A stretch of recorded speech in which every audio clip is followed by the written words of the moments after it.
I've shot a lot of videos on what to expect after a surgical procedure. I do want to cover with you guys a couple short videos on what to expect after a small procedure like Botox and fillers.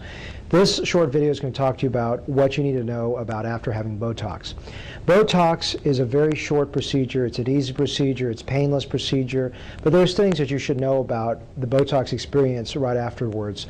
First of all, you're going to have little bumps around your eyes that will go away in about 30 minutes. They'll be pretty much gone within 30 minutes to 45 minutes. So if you're scheduling a meeting or something, give me about an hour before that meeting occurs. The chance of bruising is very, very limited, although I have seen a lot of my patients have a couple punctate dots that could last 3 to 4 days, and if it's an inch outside of the eye, I can manage that area as well.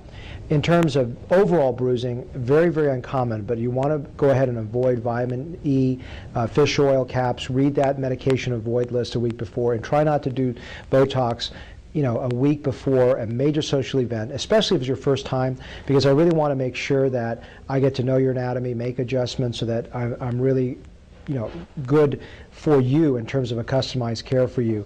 Beyond that, the other thing is that the area right between the eyes is an area that I don't want you to touch at all. It's an area that potentially you could rub and push it down over the eyelid, and that's an area that I always say do not touch or massage or rub between the eyes. The other areas are relatively safe. Just between the eyes, an area I would be very careful with for the first 4 to 5 hours. So don't lie down. For the first 4 to 5 hours, I just want you to be careful of rubbing this area. And no, I would ask you not to work out the day of the procedure after the procedure. No massage or lying down or rubbing on this area for the first 4 to 6 hours, and don't work out afterwards. You can work out before, don't work out after. The next day you can go back to working out. It's just an extremely conservative policy for you. In about less than 2% of my patients, you can have a severe headache for a day. It's extremely uncommon. And if that occurs, I know how to adjust my dosing so that that should not happen again. But that's extremely uncommon. But I have probably 1 in 100, 1 in 200 patients that I have a bad headache that will last about a day and it'll dissipate. That's important for you to understand. Also, the other thing is that if you're an active brow lifter, you're constantly lifting your brows, you may feel some weight to your eyes. And so what I always try to do is with my Botox is make the appropriate adjustments so that you don't experience that. But part of the thing about Botox I always say is that if you hate my result, don't worry, it's going to go away. If you love my result, great.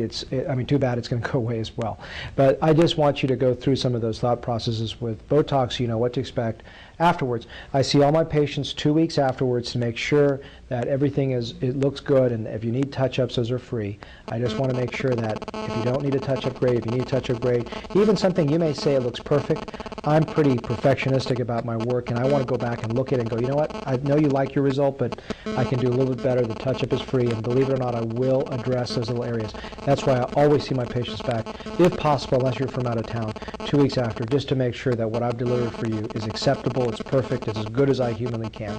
One more thing that I know that sometimes troubles my patient is that even though the brow may not feel heavy, when they apply makeup, they may feel it's harder to put makeup on if I do the forehead.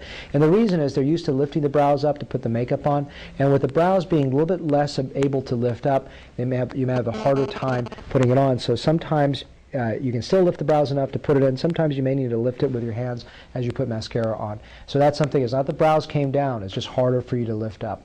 And if there's any questions, just give me a call, but I just wanted to go through some of the basic ideas of aftercare for Botox. Really nothing to do. Just don't lie down or touch this area for 4 to 5 hours. That's basically it in summary.